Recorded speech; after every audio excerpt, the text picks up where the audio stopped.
Hello दोस्तों, welcome back to my YouTube channel. आज की इस वीडियो में हम आपको क्लास 10th सोशल साइंस के मोस्ट इम्पॉर्टेंट बहुविकल्पीय के बारे में चर्चा करेंगे। ये वीडियो बहुत ही इम्पोर्टेंट होने वाली है क्लास 10th के बच्चों के लिए, क्योंकि इस वीडियो में आज हम आपका स्टार्ट करने वाले हैं हिस्ट्री का फर्स्ट चैप्टर, यूरोप में राष्ट्रवाद का उदय। ठीक है, तो जितने भी क्लास 10th के बच्चे इस वीडियो को देख रहे हैं, वीडियो को एंड तक जरूर से जरूर देखिए। इस वीडियो के एंड में आपको इस चैप्टर के सारे ही मोस्ट इम्पॉर्टेंट बहुविकल्पीय प्रश्न आज हमने करवाए हैं, तो इस वीडियो को बिल्कुल स्किप मत कीजिएगा। तो चलिए बिना देरी करे वीडियो को स्टार्ट करते हैं।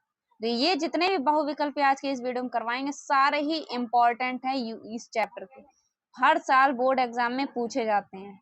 ठीक है, तो सबसे पहला है हमारा, फ्रांस में गणतंत्र की घोषणा किस वर्ष हुई? ये क्वेश्चन बहुत ही इंपॉर्टेंट, काफी बार बोर्ड एग्जाम में पूछा गया, तो बार बार बताने की जरूरत नहीं है, इसलिए हम सीधे आपको क्वेश्चंस पे करवाते हैं। ठीक है, तो कब हुई थी? 1815 ईस्वी में, 1830 में, या 1848 में, 1871 में। तो जो फ्रांस की गणतंत्र की घोषणा हुई थी वो हुई थी 1848 ईस्वी में। ठीक है, कब हुई थी फ्रांस में गणतंत्र की घोषणा? 1848 ईस्वी में।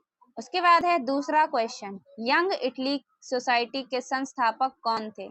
ये भी question most important, 100% guaranteed, board exam में कई बार पूछा गया है। तो कौन सा होगा? यंग इटली सोसाइटी के संस्थापक कौन थे? गैरीवाल्डी, काबुर, बिस्मार्क या मेजनी? तो इसका जो करेक्ट आंसर होगा, यंग इटली के संस्थापक हैं मेजनी, जिसे हम लोग बोलते हैं मेत्सनी। ठीक है, इसका करेक्ट आंसर क्या होगा? मेजनी। बहुत इंपॉर्टेंट है, ये याद रखना है कि यंग इटली सोसाइटी के संस्थापक मेजनी है। ठीक है, उसके बाद है थर्ड, फ्रांस की क्रांति कब हुई? 100% ये क्वेश्चन बहुत ही इंपॉर्टेंट है। ठीक है, तो कब हुई थी? 1788 में, 1789 में, 1787 में, या 1790 में? तो कब हुई थी फ्रांस की क्रांति? फ्रांस की क्रांति हुई थी 1789 में। ठीक है, इसका आंसर, करेक्ट आंसर क्या होगा? फ्रांस की क्रांति 1789 ईस्वी में हुई थी। उसके बाद है क्वेश्चन नंबर 4, राष्ट्रवाद का प्रारंभ जिस देश से हुआ वह है? तो जर्मनी से हुआ, या फ्रांस से हुआ, या इटली से हुआ, या इंग्लैंड से? तो जो राष्ट्रवाद का प्रारंभ हुआ था वह देश कौन सा है? फ्रांस। राष्ट्रवाद का प्रारंभ फ्रांस देश से हुआ था। तो आपके जो एमसीक्यू क्वेश्चन आते हैं बोर्ड एग्जाम में 20 आते हैं, और आपके सोशल साइंस में कितने पार्ट हैं? आपकी हिस्ट्री है, ज्योग्राफी है, सिविक्स है, और इकोनॉमिक्स है। ठीक है, सिविक्स और क्या है आपकी? इकोनॉमिक्स। और ये सब से आपके 5 एमसीक्यू क्वेश्चन पूछे जाते हैं। तो टोटल आपके कितने हो गए? 20। तो 20 नंबर के आपके एमसीक्यू क्वेश्चन आते हैं, और चारों में से आपके 5 एमसीक्यू क्वेश्चन बनते हैं। उसके बाद है क्वेश्चन नंबर 5, जर्मनी को किस वर्ष एक स्वतंत्र राज्य घोषित किया?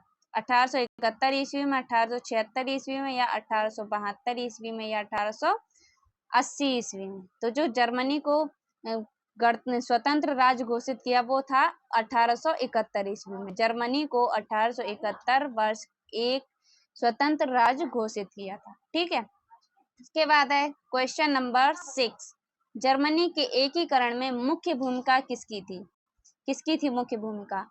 ऑटो वन बिस्मार्क की, या हिटलर की, या काइजर विलियम प्रथम की, या मेत्सनी की? तो जर्मनी के एकीकरण की मुख्य भूमिका ऑटो वन बिस्मार्क की थी। किसकी थी? ऑटो वन बिस्मार्क की। ठीक है, और यंग इटली सोसाइटी के संस्थापक कौन थे? एक बार बताइए जरूर, यंग इटली सोसाइटी के संस्थापक कौन थे?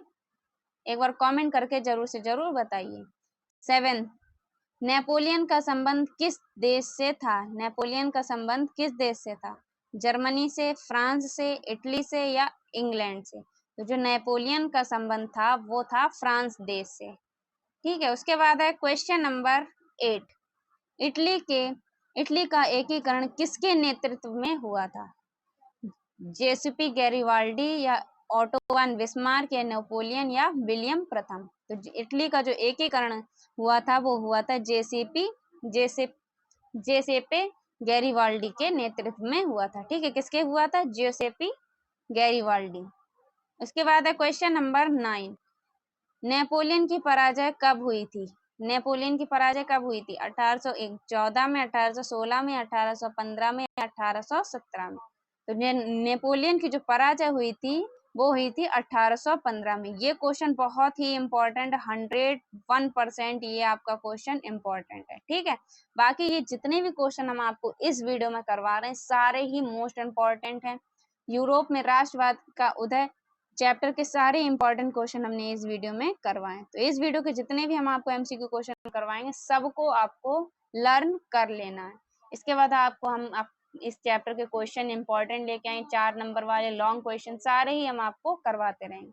तो इसलिए चैनल को सब्सक्राइब कर लीजिए और नोटिफिकेशन बेल को ऑन कर लीजिए, जिससे कि आपके पास नोटिफिकेशन सबसे पहले पहुंच जाए, ठीक है। उसके बाद है क्वेश्चन नंबर 10, ऑटो वान बिस्मार्क का संबंध किस देश से था? किस देश से था ऑटो वान बिस्मार्क का संबंध? इटली से, जर्मनी से, फ्रांस से या ब्रिटेन से? तो ऑटो वान बिस्मार्क का संबंध जर्मनी से था, ठीक है। किससे था? जर्मनी से। और नेपोलियन का संबंध किस देश से था? फ्रांस से। और ऑटो वान बिस्मार्क का संबंध जर्मनी से था, ठीक है। ये 2 क्वेश्चन आपको याद रखना है। उसके बाद है 11, ब्याना की संधि कब हुई थी? ब्याना की संधि कब हुई थी? 1814 में, 1815 में, 1816 में, 1817 में। तो ब्याना संधि 1815 में हुई थी, ठीक है। ब्याना संधि कब हुई थी? 1815 में। उसके बाद है क्वेश्चन नंबर 12, 1789 में फ्रांस राष्ट्रवाद की प्रथम अभिव्यक्ति की क्या परिणाम हुआ? का होएगा, ठीक है। का क्या परिणाम हुआ था?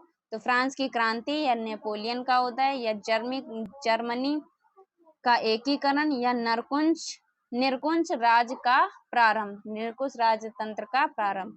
तो जो 1789 में फ्रांस में राष्ट्रवाद की जो प्रथम अभिव्यक्ति का परिणाम था वो था फ्रांस की क्रांति। तो इसका करेक्ट आंसर क्या होगा? ए। उसके बाद है 13, यूरोप में राष्ट्रवाद के उदय के कारण निम्नलिखित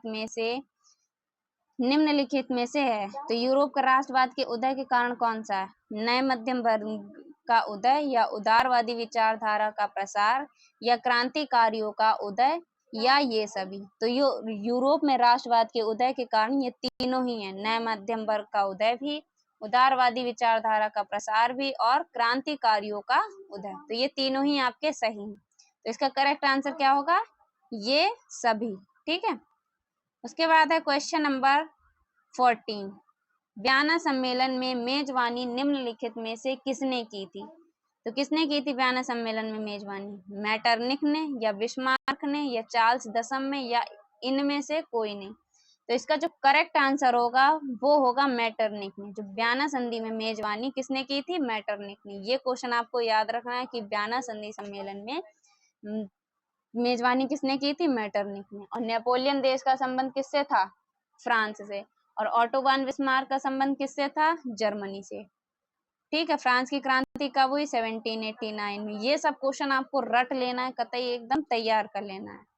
question number 15 and last, Europe में प्रथम विद्रोह कब हुआ? मई 1830 में या मई 1839 में या जुलाई 1830 में या जुलाई 1829 में? तो इसका जो करेक्ट आंसर होगा, यूरोप में जो प्रथम विद्रोह हुआ था वो हुआ था जुलाई 1830 में। कब हुआ था? जुलाई 1830 में। तो ये थे आपके 15 मोस्ट इम्पॉर्टेंट क्वेश्चंस, जो कि आपके बहुत ही इम्पॉर्टेंट एमसीक्यू क्वेश्चन है। अगर आप इनको तैयार कर लें तो 100% इस चैप्टर में से आपके कोई भी इम्पोर्टेंट क्वेश्चन नहीं बचेगा। ये सारे ही कई बार बोर्ड एग्जाम में पूछे गए हैं। तो ये क्वेश्चन काफी इंपॉर्टेंट क्वेश्चन। अगर चैनल को पहली बार देख रहे हैं तो जल्दी से चैनल को सब्सक्राइब कर लीजिए और इस वीडियो को अपने फ्रेंड के साथ शेयर कीजिए।